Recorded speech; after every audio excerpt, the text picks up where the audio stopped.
अरे भाई साहब, ये मुसलमान हिंदुओं के कभी सगे नहीं हो सकते। अरे देखिए ना, मुसलमान जो है वो खुश है कि कश्मीर में 27 हिंदू को मार दिया गया। अरे आप लोग जानते नहीं हैं, मुसलमानों को सिखाया जाता है कि काफिरों को मार। आतंकी कौम है मुसलमान भाई, कहीं भी देख लो यार। अच्छा आप बताइए, सारे आतंकवादी मुसलमान ही क्यों निकलते हैं? अरे वो शौर्य पिक्चर देखी थी आपने, ब्रिगेडियर रुद्र प्रताप सिंह, वो जो कह रहे थे बच्चे नहीं हैं, वास्तव में वही रियलिटी है। कश्मीर में जब हिंदुस्तानियों की जगह हिंदुओं को मारा गया, तब देश के बड़े हिस्से में इस तरह की चर्चाएं आम हो गई। इस देश के सभी मुसलमानों को बहुतेरे लोगों ने सिर्फ एक चश्मे से देखने की कोशिश शुरू कर दी। वो जो कह रहे थे कि आतंकवाद का कोई धर्म नहीं होता, उनको कहने वालों की फौज मिल गई, जिन्होंने कहा कि हो सकता है, लेकिन यह भी सच है कि जब मारा गया तो धर्म पूछ के मारा गया, और यह बड़ा सच है। लेकिन हमें लगा कि इस बड़े सच के बीच में एक छोटा सा सच जो छिप गया है, उस पर भी नजर डालते हैं। वो सच जो इन तस्वीरों का है, वो तस्वीरें जो चीख चीख कर कह रही हैं कि सर जनाजा तो कश्मीर में भी उठा है, आंसुओं का सैलाब तो कश्मीर में भी बह रहा है। एक मां ने अपना बेटा, एक बहन ने अपना भाई हमेशा के लिए कश्मीर में भी खोया है सर, और वो हिंदू नहीं था, वो मुसलमान था। वो मुसलमान जिसके पास ऑप्शन था, जो कि हिंदुओं के पास नहीं था। हिंदुओं को सिर्फ उनका धर्म देखकर मार दिया गया, लेकिन इस मुसलमान के पास पूरा ऑप्शन था, क्योंकि कट्टरपंथी से अपना दुश्मन नहीं मानते थे।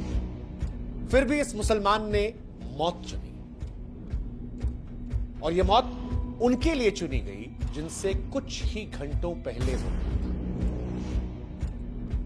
यह मुसलमान चाहता तो बच जाता।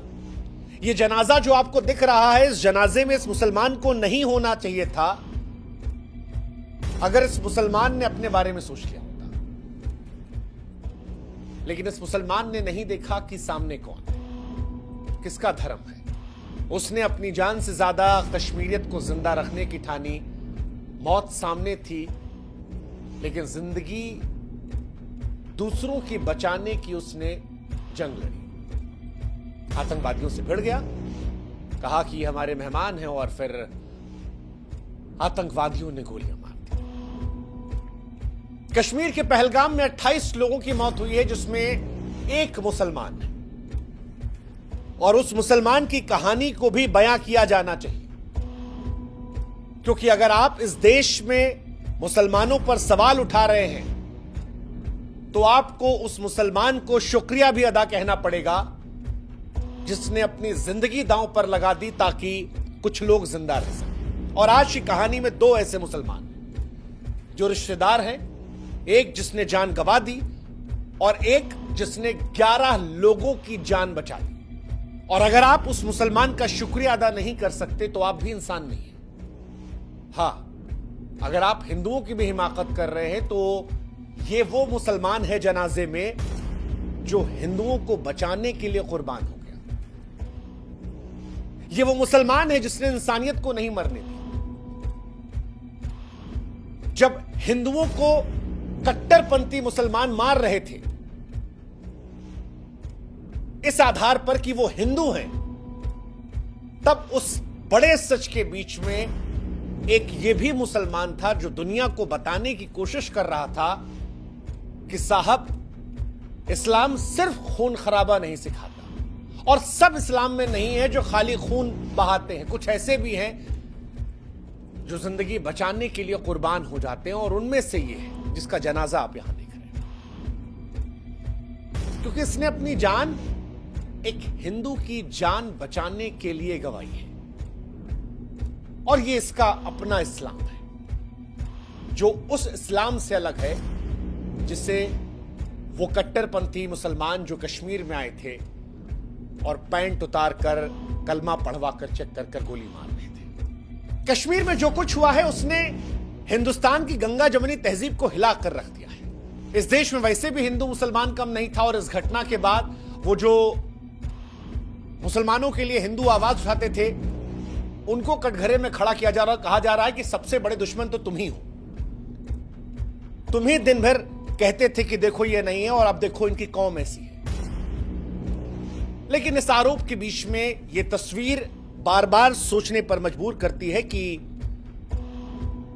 क्या वाकई में आप जिस तरफ मुड़ना चाह रहे हैं वो सही है, या इंसानियत की लौ अभी भी जली हुई है उस जनाजे पर जहां पर एक मुसलमान लेटा हुआ है, इसलिए क्योंकि वो आप हिंदुओं को बचाना चाहता था और ये बताना चाहता था कि साहब सब मुसलमान एक जैसे नहीं होते। जब कश्मीर का कड़वा सच हम बयां करते हैं तब हम ये बताते हैं कि वहां धर्म के नाम पर खून बहा है, लेकिन इस जनाजे को देखकर ये तस्वीर भी चीख चीख कर कह रही है कि साहब एक मुसलमान तो वहां भी था। इस्लामिक कट्टरपंथी के खूनी आग में जलती कश्मीर की धरती पर इस शहीद मुसलमान की कहानी भी सुनानी चाहिए और आज ये कहानी भी हम आपको सुना रहे हैं और आपको भी कहानी सुननी चाहिए।